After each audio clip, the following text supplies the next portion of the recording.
Welcome, Pewter Report readers, viewers, and listeners to a brand new edition of the Pewter Report podcast, energized by Celsius, the official energy drink of PewterReport.com. It is a Tuesday show. We are all officially in the offseason, with the Super Bowl being done on Sunday. Bucs have been in the offseason for a little bit, and a lot's gone on already. A new offensive coordinator, a new D-line coach. And as everybody prepares for the offseason, we're going to see how the Bucs and what the Bucs can learn from the Eagles, who just won the Super Bowl on Sunday. And the Bucs want to get back to another Super Bowl. That window's open right now. And we'll see if they can do it. So we'll do some comparisons, answer questions, comments, and all of that good stuff on today's show. I'm your host, Matt Matera. Joined with me is the face that runs the place at PewterReport.com, SR, Scott Reynolds. Scott, how we doing? Doing all right, Matt. How are you? I am pretty good. Excited to talk some Bucs football. We're at that time of the year, early in the offseason, but a lot's coming around the corner. Free agency, the draft, new signings, all of that good stuff. So we'll be a little bit of hypotheticals right now, but sooner rather than later, some more juicy content will be coming. Yeah, we'll be in Indy in like 2 weeks. So that's kind of cool for the combine. And we'll have plenty of interviews and all of that stuff to handle. And we'll see who interviews with the Buccaneers and which one of those players get formal interviews. That's always a fun endeavor. Sorry to hide my glee a little bit. You got me going a little bit here. I guess Greg Allman posted on X, Bucs offensive linebackers coach George Edwards is being mentioned as a possibility for Kellen Moore's new Saints staff. He's under contract for 2025. So unless it's a DC, which means defensive coordinator, or Bucs change in how they've handled requests for non-DC jobs this offseason, he wouldn't be in position to leave. You know, I've always said that George Edwards would make one hell of a defensive coordinator, Matt. I'm just saying. If you're Kellen Moore, I mean, there's not a better candidate out there than George Edwards. So go get him. Please. Yeah, what do you got to lose? Hey, he coached Micah Parsons. He's coached Yaya Diaby. His coaching tree of players. Yeah. Not too bad. And of course, he's actually been a defensive coordinator before for years with the Minnesota Vikings. You know, yeah, he's got experience. How many other people interviewing for that job can say that? Yeah, I mean, he might be better at that than he is as an outside linebackers coach, even. So, just saying. Yeah, maybe that's the thing. He's got too much of a macro look and not as much of a micro look. Yeah. Maybe the big picture is more of his thing than one individual position. Yeah, as Kieran Butt says. And he hoped that Kellen Moore will ruin the Saints by poaching George Edwards off of us. Yeah, I'm sorry. Nothing personal against George Edwards. I really don't even know him. I think I've talked to him twice. It just, my whole thing is if I'm the head coach of an organization or if I'm a defensive coordinator, I want the best players that I can get, and I want the best coaches I can get. Like if I'm Todd Bowles, I want the best defensive line coach in the league. I want the best outside linebackers, pass rush coach in the league. I want the best inside linebackers coach in the league. Sometimes that's guys that you don't know. Sometimes that's coaches that you haven't coached with before, right? I mean, I go back to Monty Kiffin. It would have been so easy for Monty Kiffin, who was like in his late 50s at the time, back in 2001, when he had to replace Herm Edwards and had to replace Lovie Smith, to find some old cronies he's coached with before, or some of his peers that have been retreads and recycled around the league, giving them the opportunity. But no, he goes to Cincinnati, University of Cincinnati Bearcats, hires this guy nobody had heard of, Mike Tomlin, okay, and did the same thing. Joe Barry had coached at like Northern Arizona, coached at USC, and then was like an intern or something for the 49ers, quality control, whatever, for one season, and then he plucked him. Now, I will say this, Joe Barry is Rod Marinelli's son-in-law. So was there some nepotism there? Yeah, but Monty Kiffin and Rod Marinelli were not going to hire somebody who was not qualified for the job. Joe Barry say what you want about him as a DC. He is like an elite linebackers coach. Rod Marinelli got some run as a defensive coordinator and certainly was a head coach for the Lions one year. You will not that. I don't know that the league has seen a better defensive line coach than Rod Marinelli. Like, I'll go to the grave with that. So to me, those were some guys that Marinelli and Kiffin brought in that like instantly transformed this Bucs defense, leveled it up, took it to the Super Bowl the next year in 2002, and just were tremendous hires. I'd love to see Todd Bowles take that approach and bring in some people. And you know what? Maybe it's Charlie Strong. Maybe Charlie Strong is an absolutely amazing defensive line coach. Yeah. Except for the fact he hasn't done it since the 90s. Fingers crossed. Hoping it works out.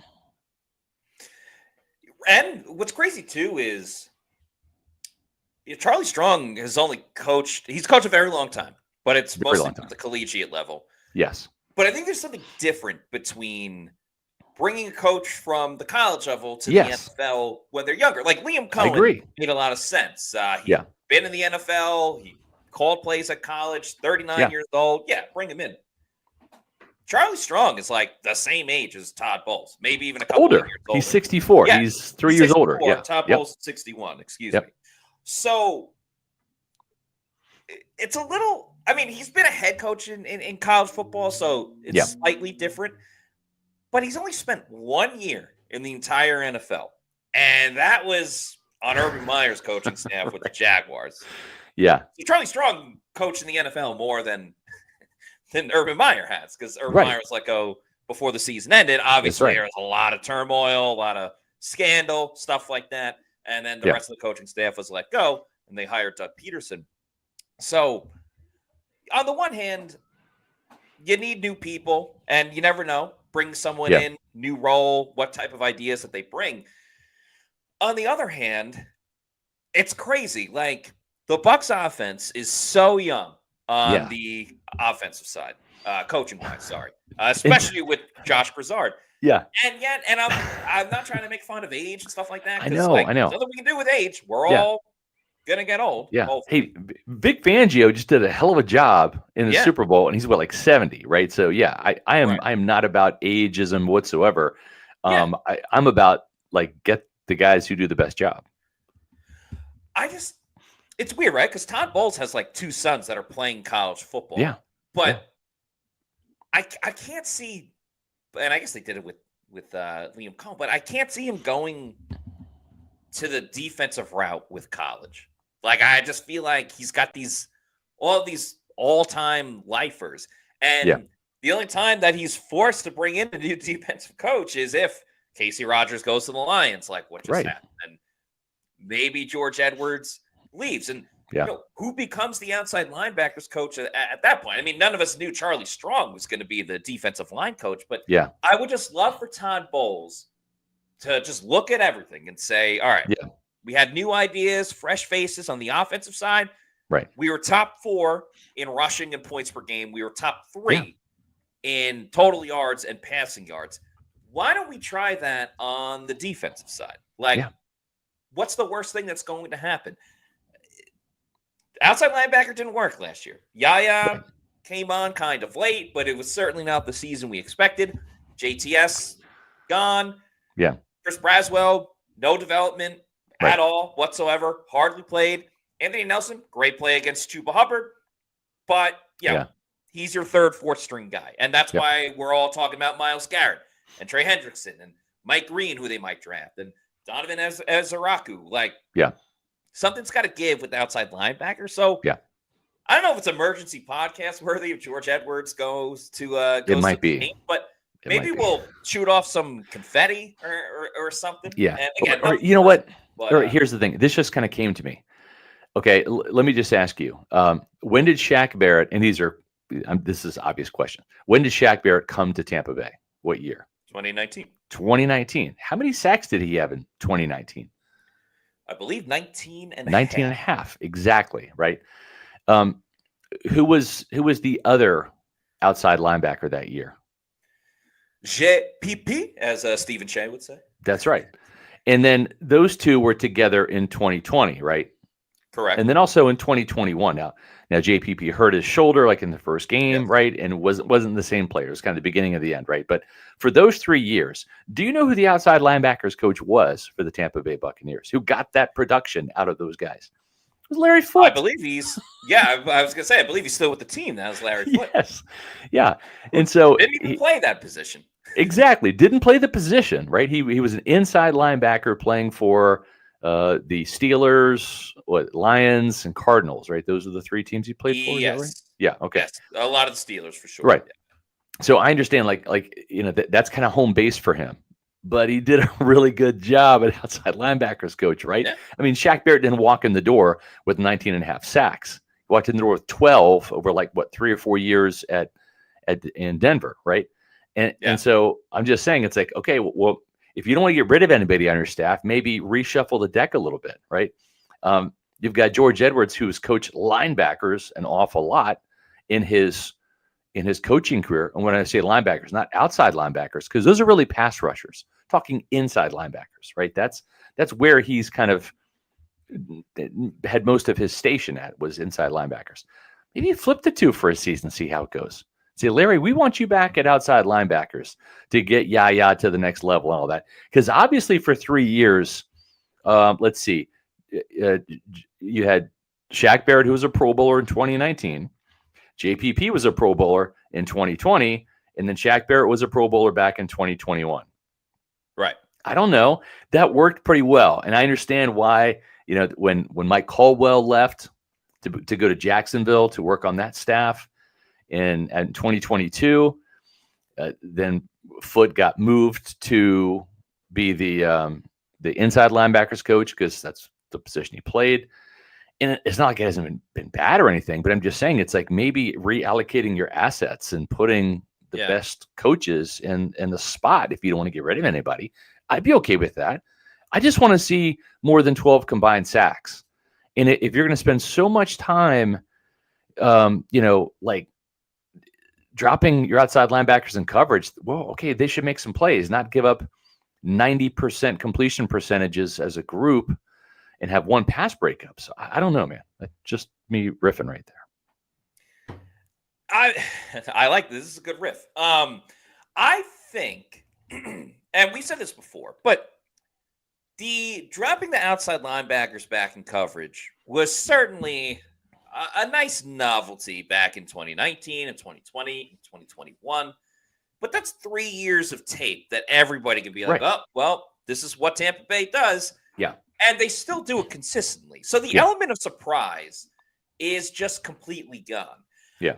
And part of the issue, this is a little bit different, but so with Todd Bowles calling the plays, and overall his track record and his resume as a defensive play caller is pretty damn good. So he deserves the right to continue to call plays for this team, even though last season was pretty bad. If it's bad again, then there's a serious conversation. And who knows? Like if the team doesn't win, then he could be out.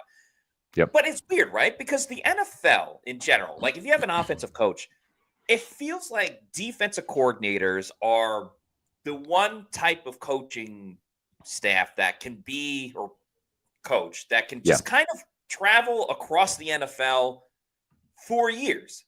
Like Fangio is a perfect example. He got ran out of town by Miami Dolphins, and then all of a sudden he's this terrific play caller. Wink Martindale, who's at Michigan now, but he was with the Ravens for a long time. He was with the Giants for a long time. He's a guy that if someone else was the head coach and wasn't calling the defensive plays, he's a guy that I would be very interested in the Bucs going after to be defensive coordinator and mix things up. And he's pretty blitz heavy, but he's always very aggressive. And Bowles blitzes a lot. Yeah. But he blitzes out of necessity sometimes, not because he wants to be because aggressive. The edge rushers can't get home. That's part of the problem. Exactly.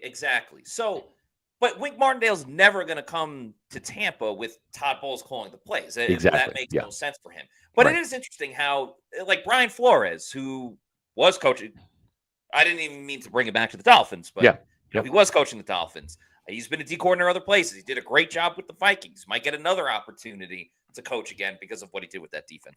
Right. Defensive coordinators can travel all over. That's right. And I kind of wish the Bucs were in a situation where they had a different defensive play caller right now. Yeah. But again, Bowles kind of deserves that right to keep calling the plays. But I just really want to see something different. They need new additions, and that's what I keep coming back to as well. Bowles had his issues, no doubt about it.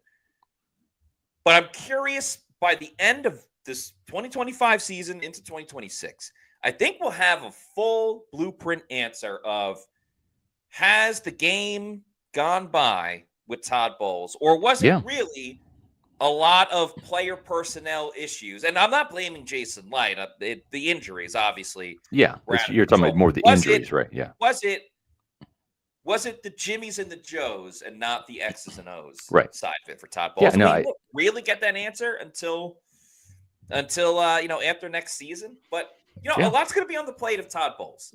It is. Everybody's looking at this defense with the microscope. Everybody's talking about who they're going to draft defensively, who they should trade for defensively. Our topic today in our PR roundtable, all of our answers were about defense. There was one mention of offense, really, and that came from Josh Capo. And even that wasn't just all the offense. It was more of a all-encompassing outlook of how you build a roster. So exactly. Yeah, I mean, defense is the biggest storyline. Outside of Josh Grizzard, defense is the biggest storyline going into this season. Yeah, for sure. And Todd Bowles, listen, this team has made up its mind. They're keeping Todd Bowles. He's going to be the play caller. And you hope for better injuries. And you also hope, too, that this roster is upgraded, right? I mean, they have some holes. A couple of things that I really want to kind of clarify. And it has to start now. And, when the news came that Myles Garrett was requesting a trade, Josh Capo did a video, and we all kind of entertained the thought, right? I even addressed it on this Saturday, I believe, in the Trey Hendrickson Pewter Pulse that I did about, well, he would cost less than Myles Garrett. What the Buccaneers believe, okay? So I'm just going to try to shoot it to you straight here, people.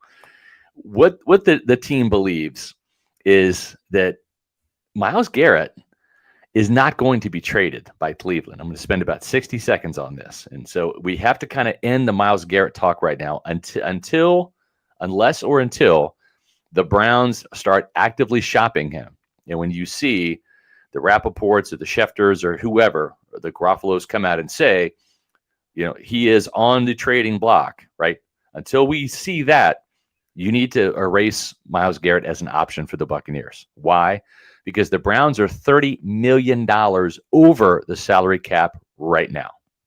Rough. $30 million over, which means by the start of free agency on March 12th, they have to whittle down, cut, pare their roster, do restructures, whatever, just to get to zero on the salary cap. Now, I'm going to let you in a little secret here. The Browns were a bad team last year. They won 3 games. Really bad. 3 games. They went from 11 wins to 3. They're going to need some new players. They're going to need to add to that roster to make it better than 3 wins. Getting rid of Myles Garrett is not going to help that endeavor, because at 0, which is where they need to be from a cap perspective, they have to be in cap compliance. You can't add anybody. So then you say, okay, well, shoot, they just cut Myles Garrett to trade him, and then it'll free up cap room. No, it actually won't. He's under contract. His cap value right now is $19 million. The only way you can drop that cap number is actually to extend him, to extend Myles Garrett, which means that he's going to stay a Brown. Because if you trade him, he has $36 million worth of cap money that will accelerate into this year. That makes him virtually untradeable. So Myles Garrett can pitch a fit. He can take to X all he wants, say he wants to be traded. It is not feasibly or financially or fiscally possible for the Browns this year to trade Myles Garrett. It would actually do more harm than good to their organization. Getting 2 first-round draft picks is not going to fix their cap problems. So the Buccaneer organization, as of right now, does not believe that Myles Garrett will be an option for the Buccaneers or any team because they're in such cap hell right now. If they were about zero right now, right, in terms of like cap balance heading into the offseason, you could do it. But they've got to do $30 million worth of digging to get out, and they can't put $36 million more on top of that. So the Myles Garrett stuff for Buccaneer fans is a pipe dream. It's kind of why we've turned our attention to Trey Hendrickson if they're going to trade for somebody, because that's more doable. The Bengals are in better fiscal shape. They actually save money on the cap and the cash by getting rid of Hendrickson. So that is the more plausible option than Myles Garrett. So just a little PSA there.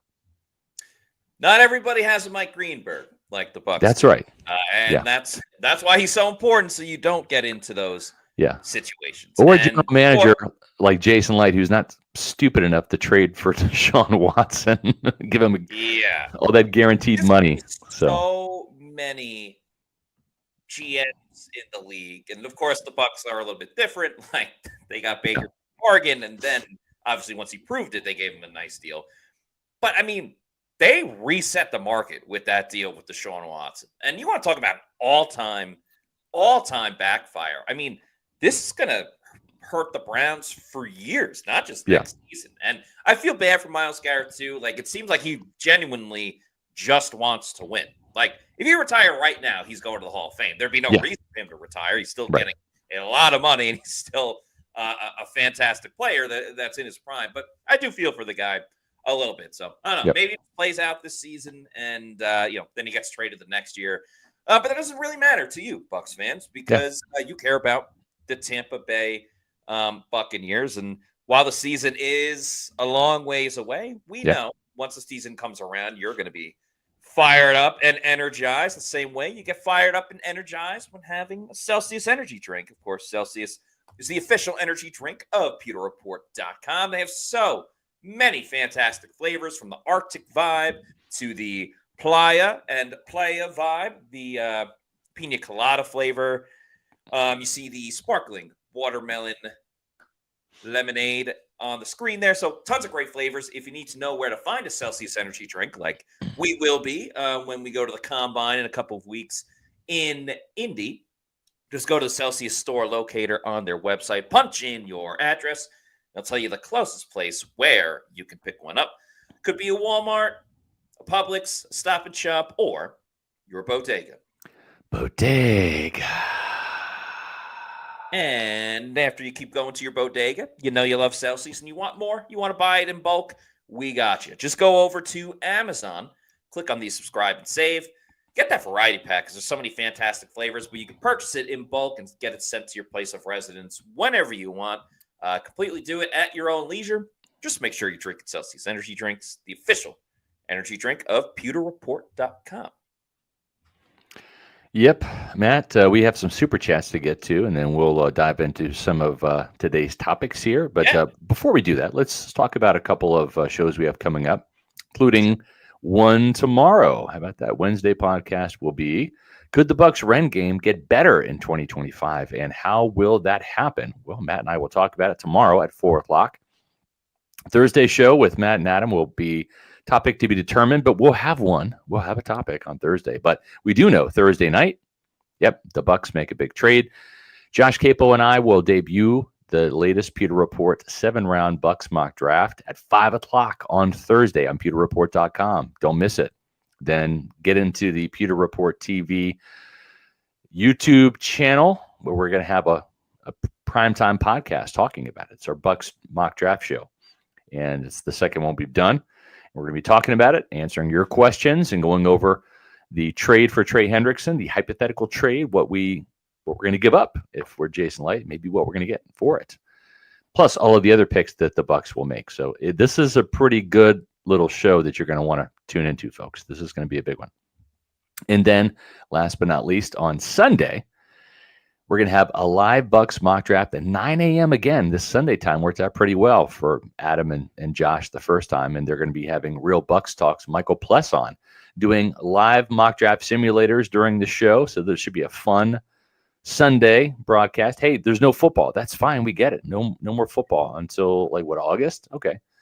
You can check out the live Bucs mock draft show that we're going to do every other Sunday, including this Sunday at 9 a.m. on Pewter Report TV.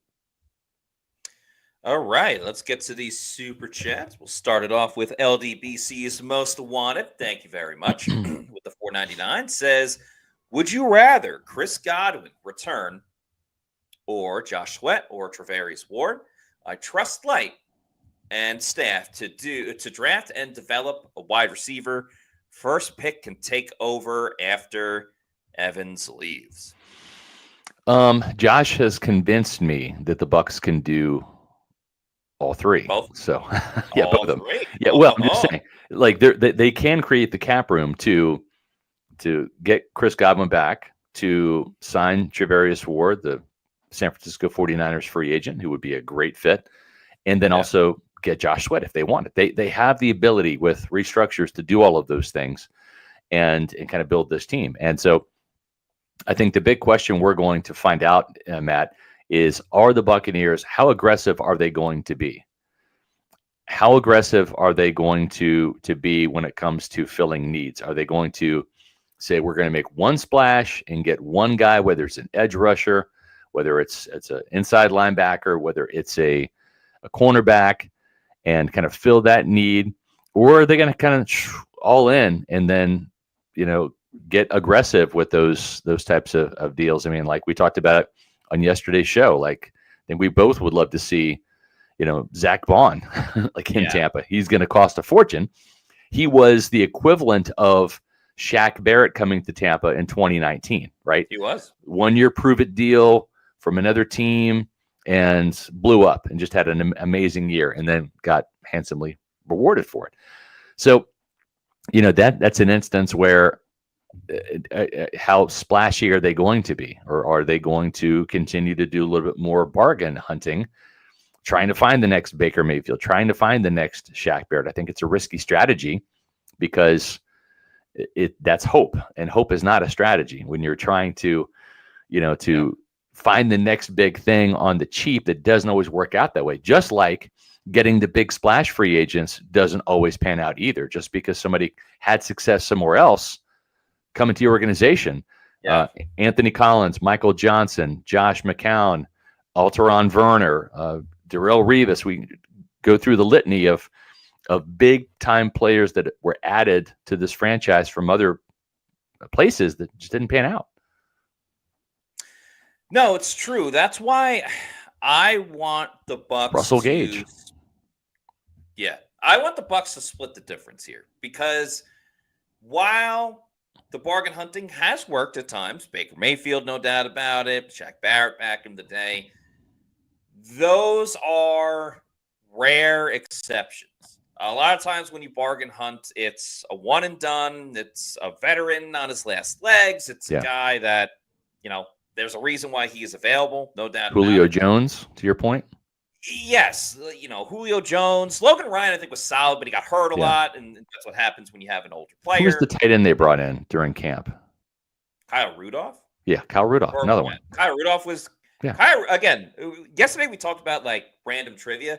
Yeah. The last person to catch a touchdown pass from Tom Brady was Kyle Rudolph. So God, that's awful, isn't it? Right? It's bad. It's crazy, but there's a little trivia for you. Yesterday we were talking about Dwight Smith and the 2 pick sixes in the Super Bowl. No one else has ever done. But anyway, so I'm a little tired of the bargain hunting. I know it's worked, but eventually it's not going to work. If you legitimately think that you are a Super Bowl contending team, I'm not saying. The other part of it is I don't want the Bucs to spend like drunken sailors, because every year there's a team that spends like drunken sailors. I've seen the Jets do it. The Browns kind of did it when they got Odell Beckham. Baker Mayfield's very aware of that. Typically, the team that spends like drunken sailors as well doesn't go to where they need to be or where they want to be. And the Eagles are a good example. Not this year's team, but remember back in the day, they had the super team, the NFL's version of a super team. And I don't even think they reached the postseason, or maybe they were one and done. So the Bucs got to find that balance. They're still going to go through the draft. Obviously, they do a great job of that. I want to see like Godwin's a different scenario. Like, it's a Mhm. splash signing, but he's been here the whole time. Yeah. And it kind of goes back to why last year I think the Bucs were doubted a little bit because they made all these big signings, but they were guys that have been here. There wasn't the shiny new toy Yeah. like the Falcons had. But who ended up winning the division? The Bucs. So Yep. if they could sign all three, fantastic. That'd be great. But I'd like to see like 2 splash signings. So Sure. if Godwin's one of them, then 1 splash signing, and then not bargain players, but I know it didn't work with Jordan Whitehead, but at least that was something where they paid a little bit more. They thought they Right. were getting a quality guy, and it didn't work out the first season. We'll see what happens this year. We'll see if he's even back on the team. But you can do 1 or 2 splash signings Yeah. and then quality players, and then maybe a bargain guy or 2. But Right. they have to open up the spending a little bit. I agree. They, And you know, you know what? Yeah, go ahead. I was gonna say, you know, it's interesting, right? It's like, you know, everyone's like, oh, Howie Roseman, you know, is the best GM, and listen, he is. He built the Super Bowl team, right? I mean, you can't fault him for that. But it's like not like everything that this guy touches turns to gold. Okay, Right. You mentioned Bryce Huff. Bryce Huff signed a 3-year, $51 million deal with the Eagles. Okay, how many? He was inactive on the Yeah. Super Bowl. He was didn't even he was play in the inactive. Super Bowl. $17 million for Bryce Huff, and he was inactive for the Eagles. Okay, they chose old man Brandon Graham instead. So what did they get for their $17 million? They got 2.5 sacks and 1 forced fumble. That's what they got. So in his first year in Philly, he made 13 tackles in 12 games, 2.5 sacks, and 1 forced fumble. And how many sacks did he have last year with the Jets? 10. Yeah, So he it just was goes great. to show you. I mean, $17 million for Bryce Huff. And the guy that's going to get more than that, Josh Sweat, is the better player. So that's where free agency can get very scary too, is when you throw a bunch of money at a guy and it's a big whiff, right? Russell Gage comes to mind. That was a 3-year, $30 million deal, $10 million for a receiver who was awful. You know, I mean, yeah, his first year was pedestrian. He was dealing with a hamstring injury. Remember, he got hurt, and then second year never got off the ground. He tore his ACL in New York. So, and that's the problem as well during training camp, the joint practices. There are more cases of players get a good deal, or players just go to a new place and it doesn't work out, versus players sign somewhere else and it's a perfect fit. In my opinion, and I was talking about this before the Super Bowl started. In my opinion, and there's been some other good free agent signings. Shaq Barrett obviously comes to mind. But in the last Ryan Jensen. Ryan Jensen. In the last 10 years, 15 years, there have been 3 free agent signings that have stood out to me that they have truly changed the course of direction of the team at the time. It was Peyton Manning going to the Broncos. Yeah. It was Tom Brady going to the Buccaneers. Yep. And honestly, Saquon going to the Eagles this season. Yep. Unreal. But again, we're talking about the last 15 years. Those are 3 prime examples. And there are others that were pretty good. I just mentioned Shaq Barrett. But the other side of it, of guys not panning out, that happens way more often. And that's why I don't want them to spend like drunken sale. That's why they need to find that balance. Don't go crazy in free agency. Right.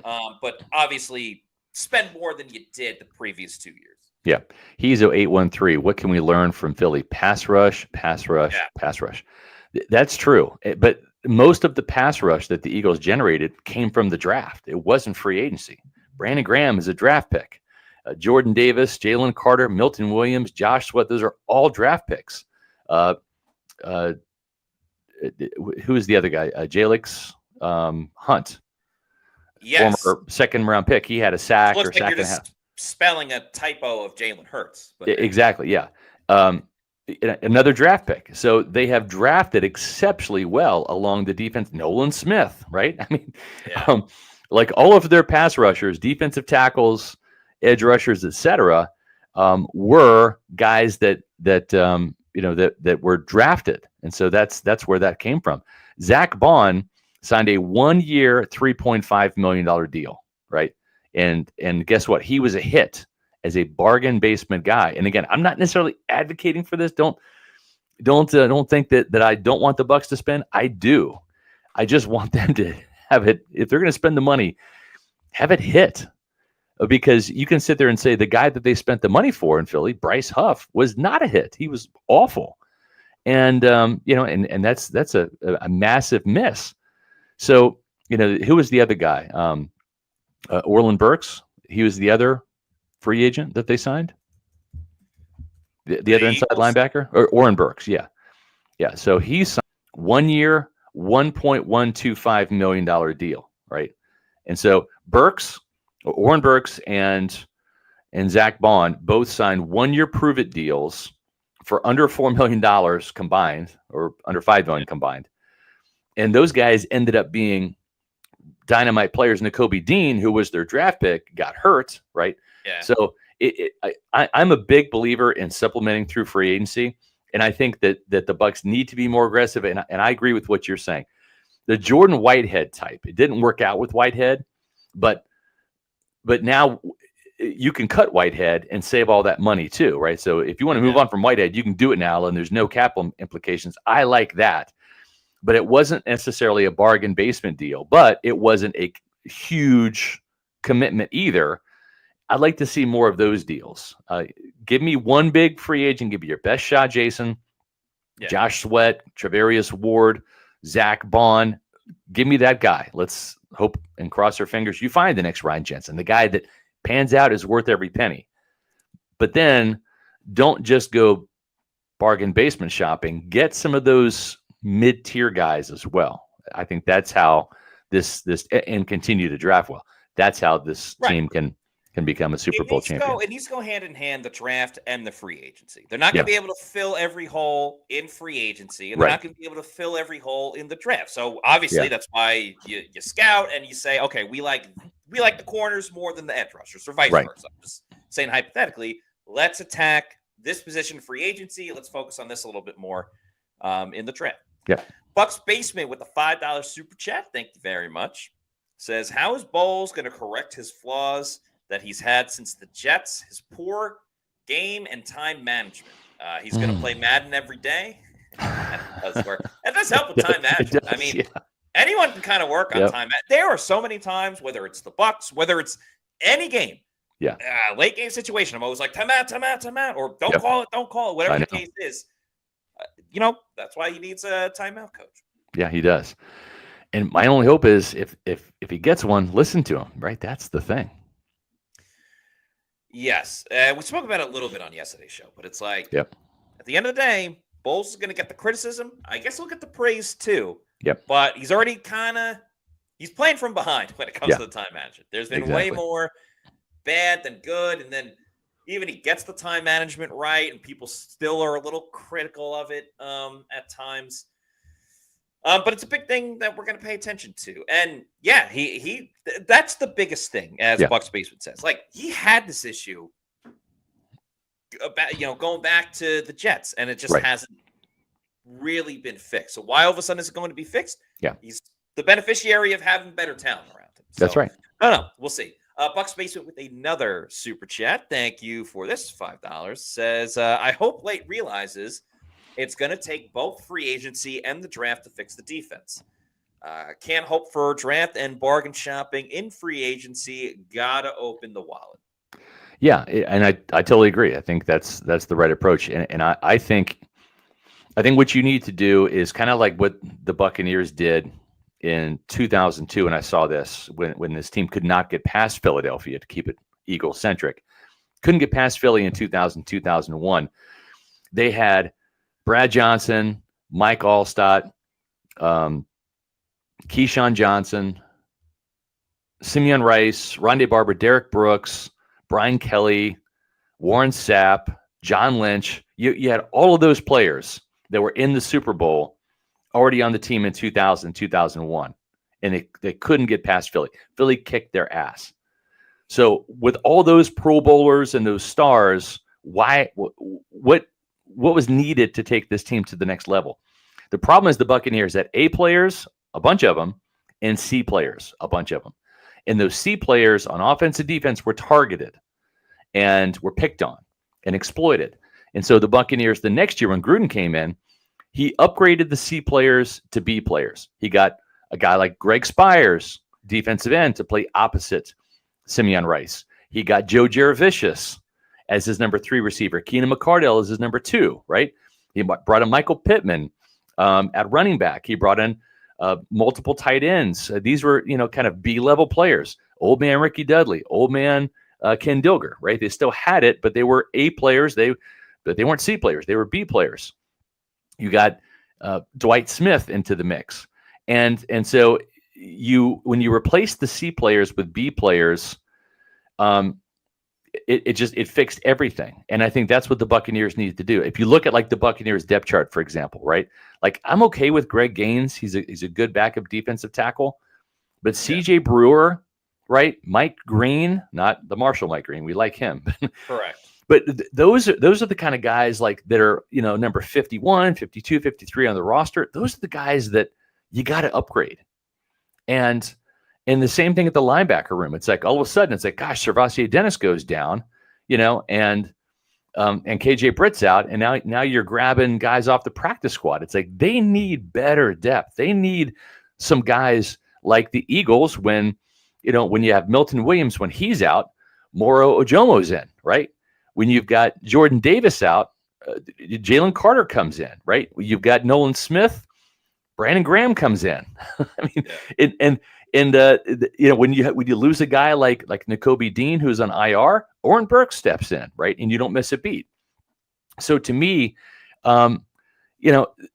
that's where this team can be upgraded, is finding better depth and drafting better players, replacing those players on the bottom of your roster, to where when you have to play guys due to injury, whatever, you don't have that cataclysmic drop off in talent. It's from A to B, or hopefully not from B to C, but if it has to be for a game or two, okay. But they need to really build this roster up, and I think that means flooding some positions, right? The Eagles have flooded the defensive line, just flooded it with draft picks, and so that's what Jason Licht needs to continue to do, is keep drafting pass rushers till you hit on some, right?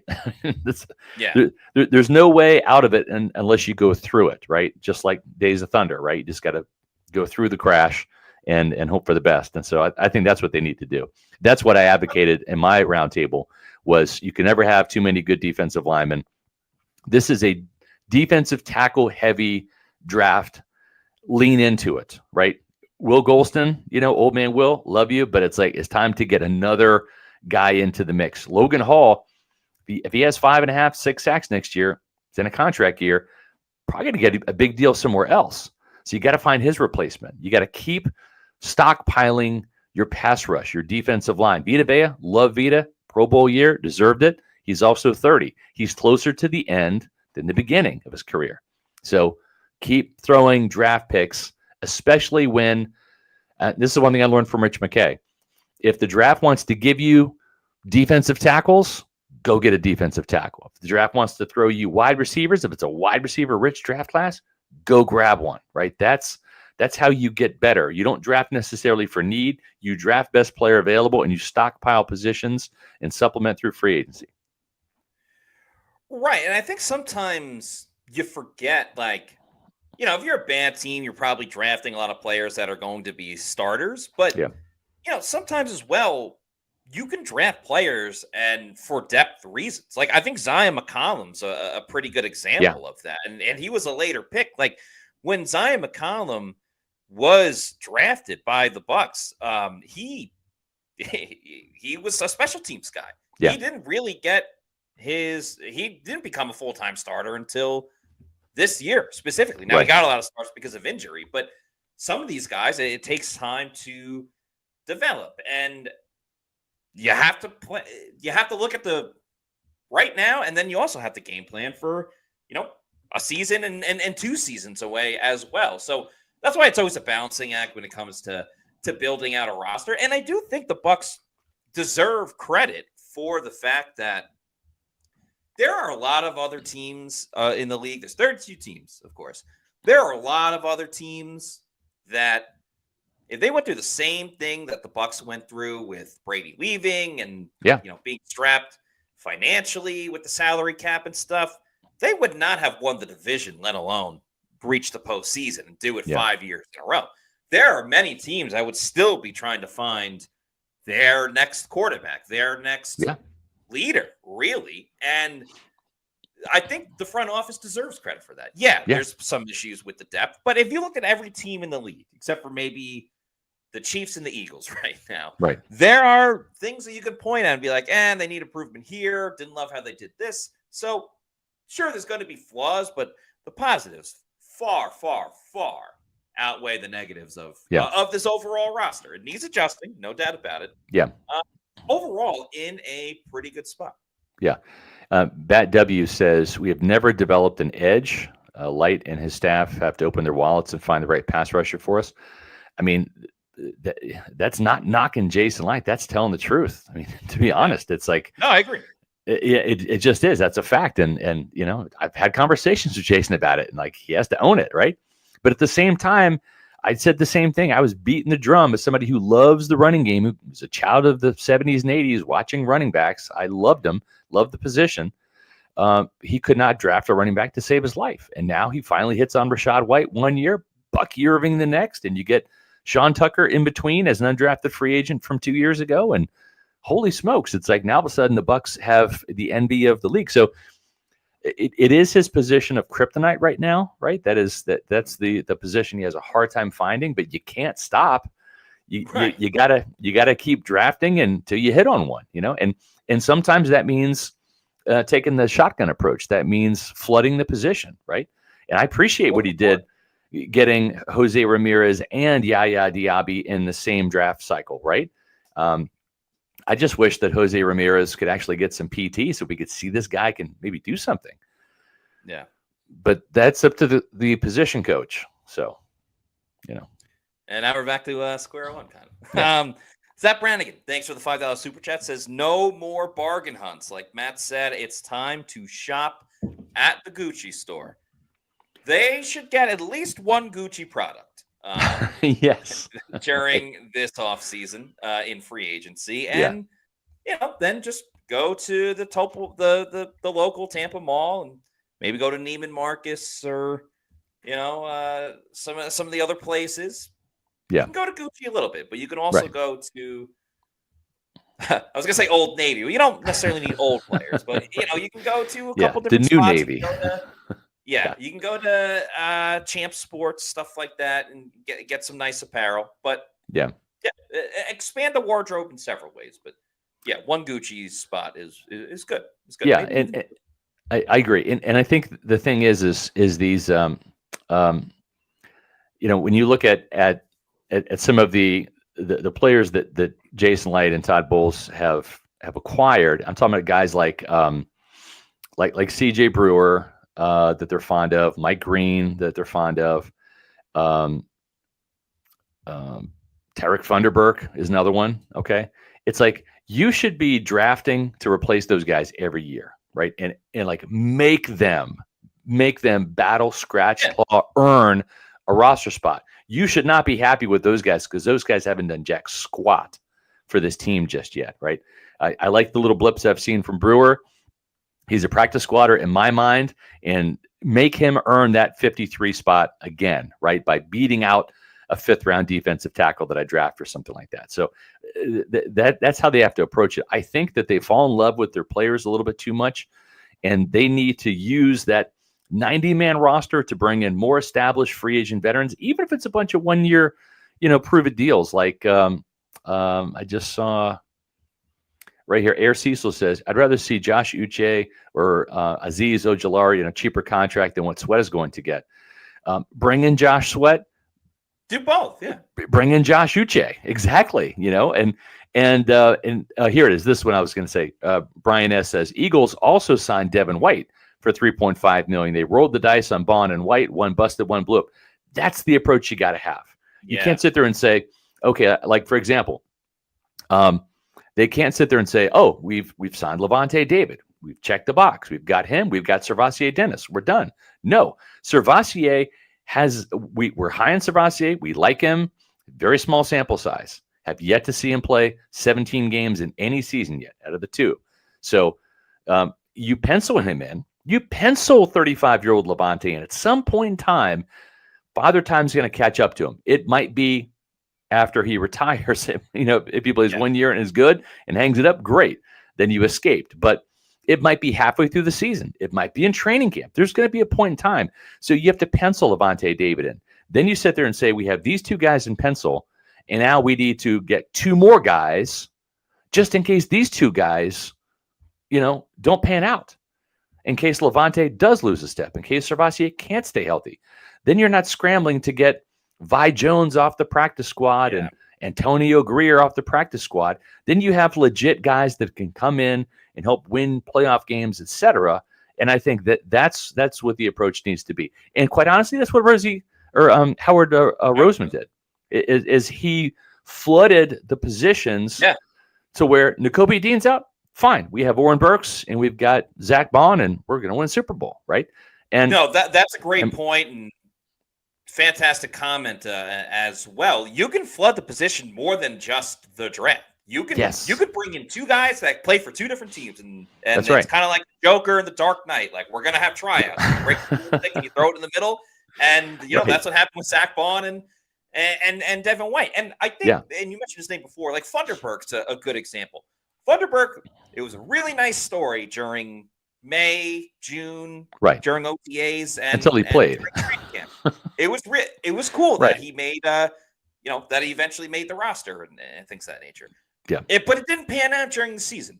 Right. That doesn't mean you bring him back for training camp and see if he makes the team or not, see if he improves. They kind of did that with Keenan and Isaac last year as well. Yeah. I think a wide receiver like Cameron Johnson, it was an awesome story. No one's ever heard of Barton College before, but he gets hurt all the time and he hardly played. Now, we say the same thing about Trey Palmer, and that's why if they draft another wide receiver, it's going to make for some great competition.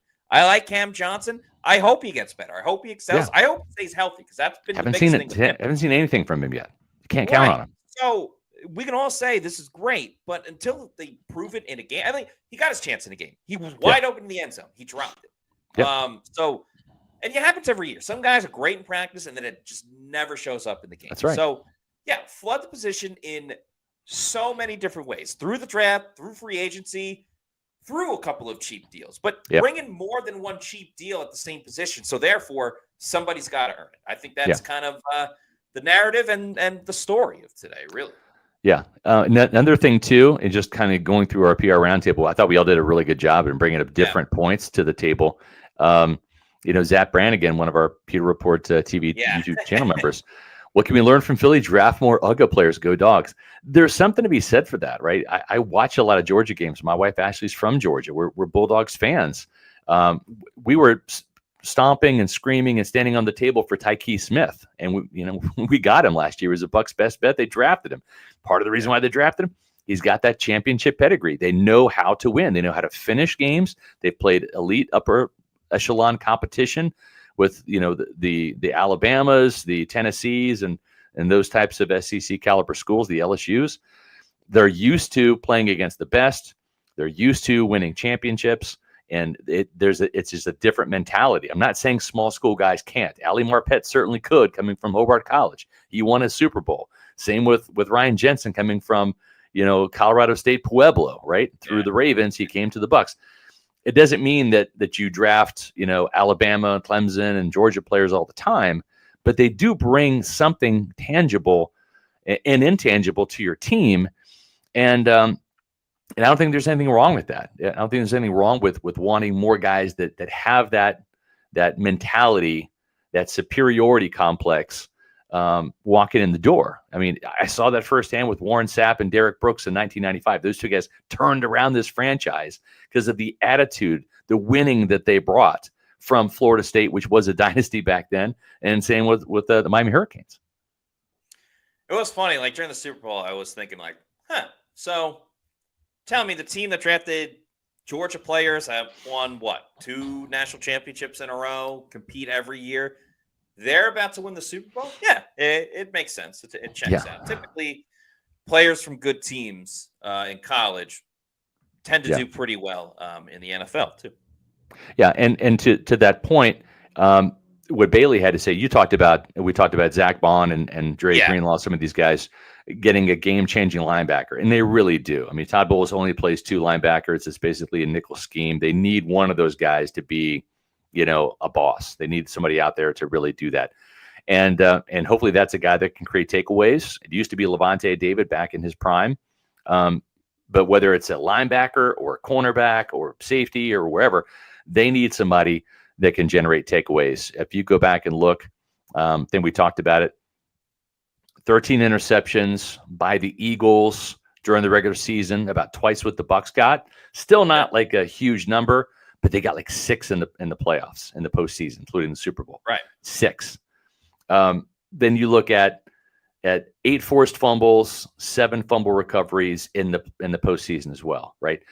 They won with defense, not just against them, but against the Commanders in the NFC Championship game. Takeaways on defense, paramount. And so they've got to draft some players that have the ability to do that. I think it's an easier ask when you get a guy like Rondé Barber out of Virginia who had 15 career interceptions in 3 years. That's an average of 5 per year.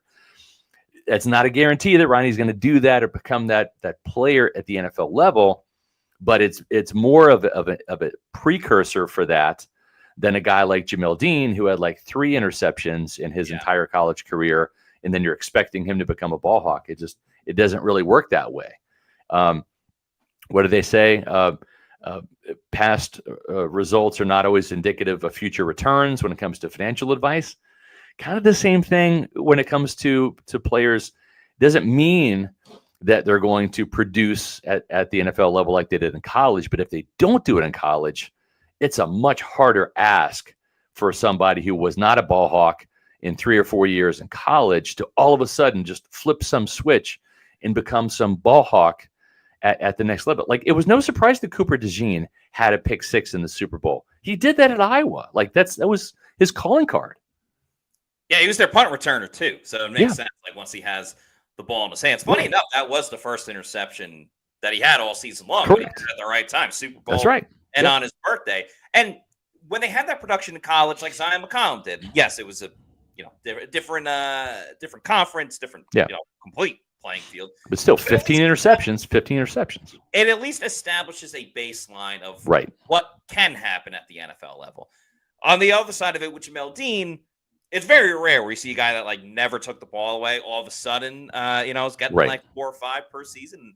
Yeah, that's why Jamel Dean could very well no longer be with the Bucs.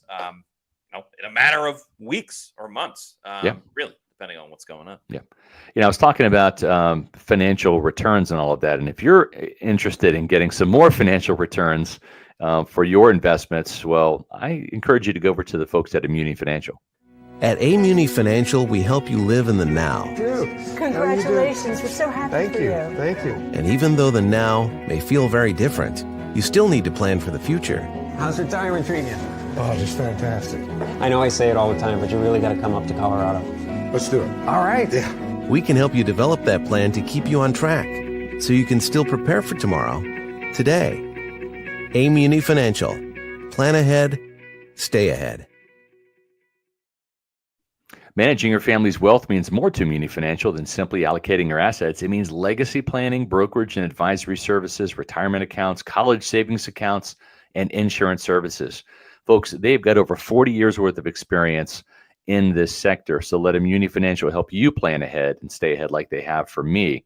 I've got most of my financial assets with Immuni, and they do a great job. Make sure you give them a call. Even if you have a financial advisor you're working with, it's never a bad idea to get a second opinion, especially when it comes to your finances and your retirement. Give them a call at 1-800-868-6864 or visit them on the web at immuni.com. All right, tomorrow's show, we are talking about the Bucs run game, Bucky Irving, Josh Broussard, Rachaad White. Could the Bucs run game get better in 2025? We will also have a 4:00 show on Thursday, and then that same night, on Thursday night. So we got 2 shows on Thursday. Bucs make a big trade, the second mock draft of the year with Scott and Josh Capo. And then Josh will be back on again with Adam Slavon and Michael Pless of Real Bucs Talk for a live Bucs mock draft on Sunday at 9 a.m. So a lot more shows to come, a lot more content. couple YouTube videos coming out this week as well, including one today, a couple tomorrow, and the rest of the week. And a lot of good stuff coming up. And like we said, the Combine is right around the corner. So that's going to do it for us on today's show. In the meantime, make sure you follow us on all of our social media on X, Facebook, and Instagram. We are at Pewter Report. And our YouTube channel is Pewter Report TV. Please like and subscribe. Leave a comment below on this video. For Scott Reynolds, I'm Matt Matera saying thanks everybody for watching. And we will see you tomorrow at 4 p.m. for another edition of the Pewter Report podcast. Out.